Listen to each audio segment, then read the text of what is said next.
No different than any other moment. Once upon a time, there was this guy. And he was very, very rich. And he could have anything he wanted. He was quite used to it. And one day he got into his head that he was going to be the greatest musician that ever lived. He was going to play the best music there ever was. Because all his life he had been listening to the best music that there ever was. It was on digital recordings when everyone else had to listen to record players. It was on record players when everybody else had to listen to coconut shells being banged together. This guy was used to the best. So he said, "Chief Architect, build me a building that has the best acoustics." And he said to his purchaser, "Buy me the best piano that you can buy." And he asked his astrologer, "What day should I play my music on? And what key should I play it in?" And his astrologer told him there was a certain day and a certain time that would be most auspicious, sir. It was a couple months in the future, so they had time to prepare. And the materials for the building arrived on time, and they built this building. It was a gigantic building with the most incredible acoustics. It was made out of obsidian blocks, and it was 30 stories tall. And the piano arrived. It was a Steinway made out of Twinaboa, but polished to a black, so black there was no reflection. It looked like a piece of coal out there in the middle of the stage.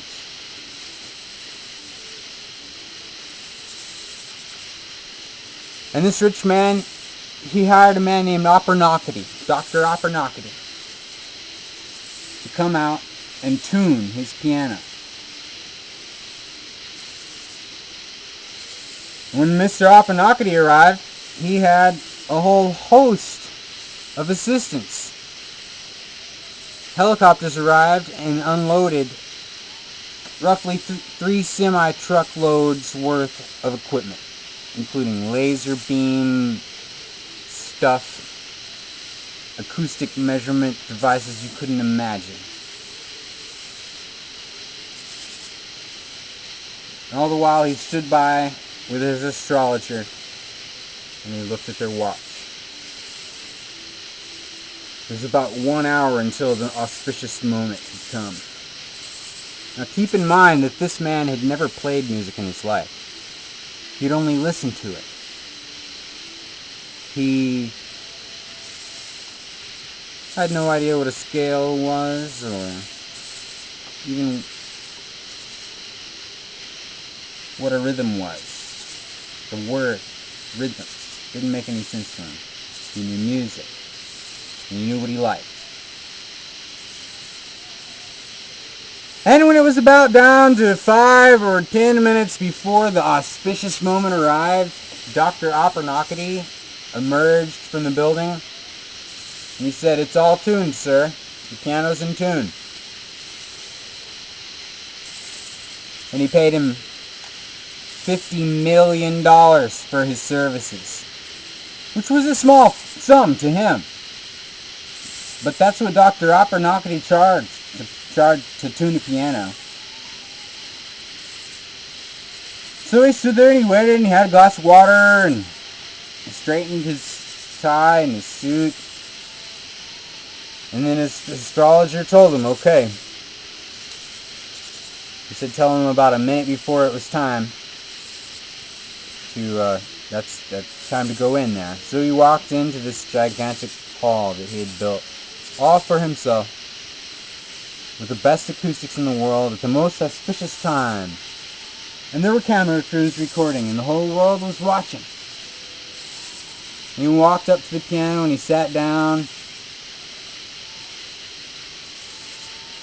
And he scooted the bench forward. And it knocked into the leg of the piano. Bong! And you could just tell the piano had been knocked out of tune slightly. It wasn't perfectly in tune anymore. And he jumped up from his seat and he ran out and he tried to catch Dr. Abernathy. He was getting into the helicopters leaving. Dr. Abernathy, please, stop. There's 30 seconds left. Come back. You can tune the piano. Dr. Abernathy replied, don't you know? Abernathy only tunes once. Cut. Okay.